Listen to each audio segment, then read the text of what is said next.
Good morning, everyone. It is your daily crypto news for Friday, the 13th. Wahaha, scary. 2023. We're going to start this like we always do with Asia Focus. But before that, let me tell you that you can reach out to me at matt@dailycryptonews.net. And if you could, do me a favor. Go to Apple Podcasts or wherever you're listening to this and click some 5 stars. Leave us a nice comment. And let's get to Sarah, aka JK Remote, with Asia Focus. Sarah here, aka JK Remote. Welcome back to Asia Focus, a weekly section of daily crypto news, focusing on the Asian crypto scene. We got a lot of news coming from the East, so let's dive right in. According to the Korean Financial Service Commission (FSC) report on Monday, the virtual asset market cap in Korea reached 28.4 trillion won, that is about $21.1 billion, in the January to June period, up 46%, or 9 trillion won, half year on half year.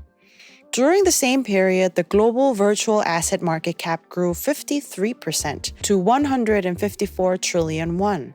Bitcoin prices rose 81% to $30,444 as of June, compared to the end of last year. However, the average value of daily crypto transactions at 26 Korean exchanges dipped, and the number of individual and corporate crypto traders also decreased. The total DeFi market cap as of today is around $38 billion. The total DeFi market cap. And this $21 billion is only market cap just in centralized part, just in Korea. This is a crazy amount, and we still don't have any regulations whatsoever. It's scary and also kind of stupid from the government's point of view. So, to give a small recap, in Korea, there is no regulation exercised regarding crypto investment. The government said that they will impose the rule of a flat 20% tax on the profit through the crypto investments that are over $1,800. That's around 2.5 million Korean won. But this regulation has been postponed to 2025. So, that's it. We don't have regulations. Remember Terra collapse? It was miserable in Korea. The protection of the investors is a must and has to come. Okay, the thing that we have worried about actually happened. The Hong Kong cryptocurrency exchange JPEX recently made a controversial plan and converted user fund to a native token known as JPC. According to JPEX, affected users will only be able to cash this token out after 2 years. As previously reported by many news media throughout September and until now, JPEX was forced to suspend some trading activities after several people linked to the exchange were arrested by local law enforcement. At the time of the arrest, Hong Kong police claimed to have received more than 1,000 complaints about JPEX involving $153 million. And the amount of fund reports is growing as we speak. What are your thoughts about this story? Let us know what you think. Sarah@dailycryptonews.net. The Singaporean crypto scene is getting hot. Ripple announced today that it's now fully licensed in Singapore. The company explained that its Singaporean subsidiary, Ripple Markets APAC Private Limited, has received a full Major Payments Institution (MPI) license from the Monetary Authority of Singapore (MAS) to provide digital payment token services 4 months after receiving in-principle approval. Singapore is on fire. Not so long after a cryptocurrency trading firm and liquidity provider GSR's Singaporean subsidiary, GSR Markets Private Limited, has received an in-principle approval, and Coinbase Singapore has received full approval from the MAS for an MPI license. A big news once again. It's a great news.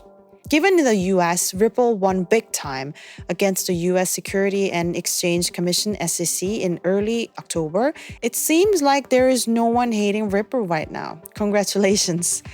But if you have a strong opinion about Ripple, mostly a lot of OGs in our listeners community, then share your insights with us. Sarah at dailycryptonews.net. And moving into some other news, the United States Space Force, and if Space Force existed when I was a younger man, I probably would have signed up because I'm a Trekkie, as everybody should know already. And Space Force just sounds so cool, right?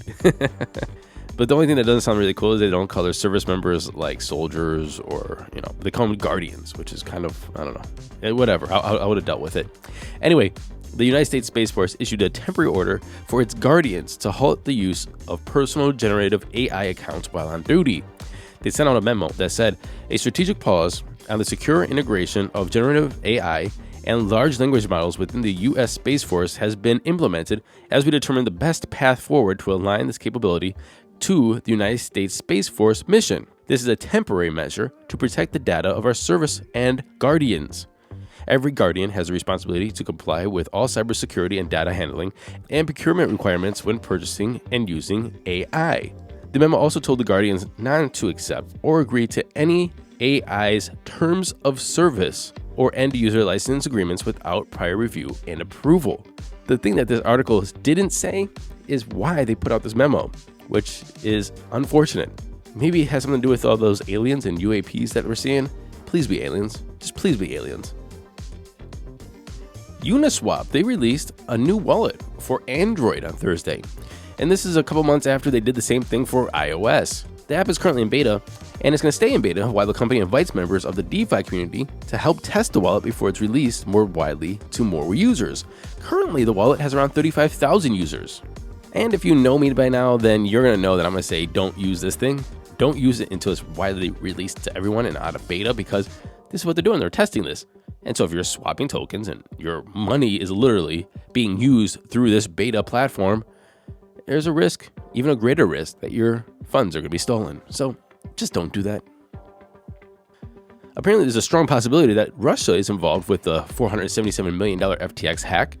And while this is from the blockchain surveillance firm Elliptic, it says that there's a strong possibility that it's Russia. The fact that the funds moved while SBF, Sam Bankman-Fried, was in the courtroom cast doubt on the hypothesis that he stole the money. I don't think anybody actually thought he stole the money, but it still could be people that Sam knows, but I never thought he stole the money. Of the stolen assets that could be traced through Chip Mixer, significant amounts were combined with funds from Russian-linked criminal groups, including ransomware gangs and dark net markets, and this before being sent to exchanges. Elliptic does not believe this is the North Korean hacking group Lazarus, and this is because they're relatively unsophisticated at money laundering, which is really interesting. Unsophisticated money laundering. Speaking of money, now let's get into those crypto prices. Here comes the money. Here we go. Money talk.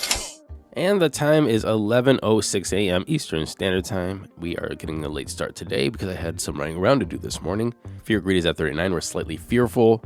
And Bitcoin's sitting at $26,760. Pretty much even from yesterday.